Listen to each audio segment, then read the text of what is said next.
5-Minute Friday at Deepwater Ministries. Are you ready to go? The word tonight, trumpet. Trumpet. 1 Corinthians chapter 15, starting at verse 50. Paul says, "Now I say this, brethren, that flesh and blood cannot inherit the kingdom of God, nor does corruption inherit incorruption. Behold, I tell you a mystery. We shall not all sleep, but we shall all be changed. In a moment, in the twinkling of an eye, at the last trumpet. For the trumpet will sound.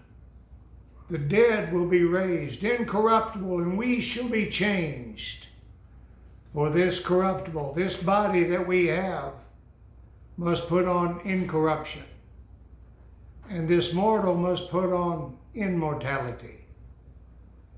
So when this corruptible has put on incorruption, and then this mortal has put on immortality, then shall be brought to pass the saying that is written, death is swallowed up in victory."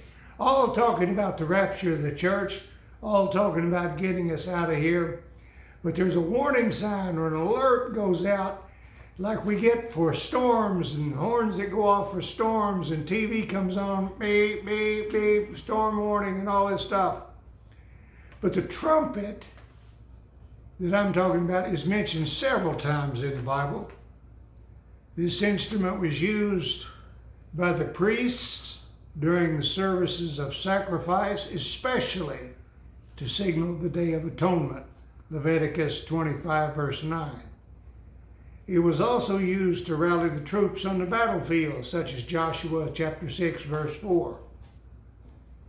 Most of the trumpets were made of metal and or wood,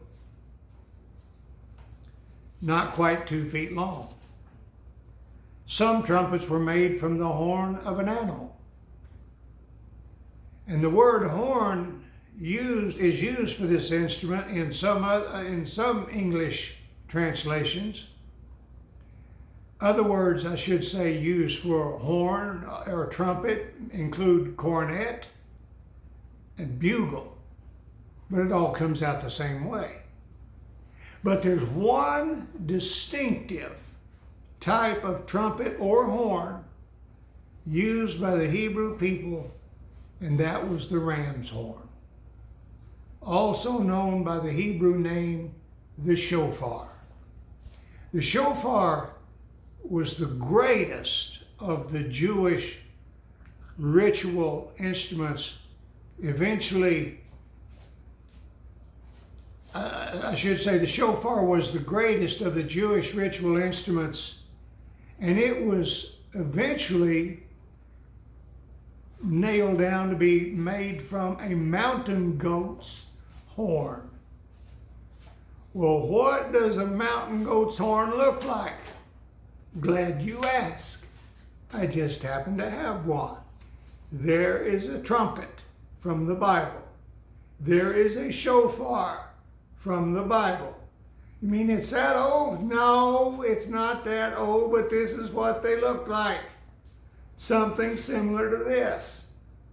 Yes, this has leather decorations on it, but they would have decorated their trumpets, except the ones carried for battle.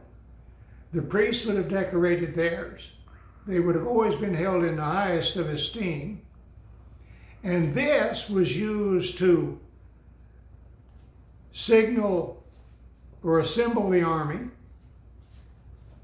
to sound an attack or an alarm. The ram's horn also signaled war and peace, but it is also the shofar that shall be blown by God's angel at the end of time, when God's faithful people will be called home. I'm going to try it one time.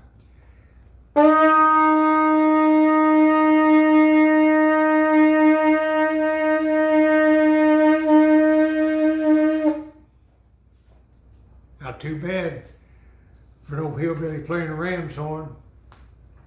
Deepwater swimmers know that the next ram's horn or shofar we hear will be the one that God's angel blows, calling all of God's faithful people, both dead and alive, to our eternal home in God's heaven.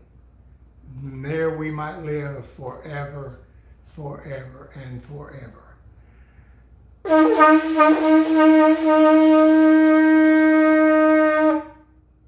Any day it can blow.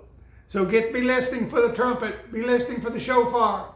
It's going to blow and we're going to go. God bless you.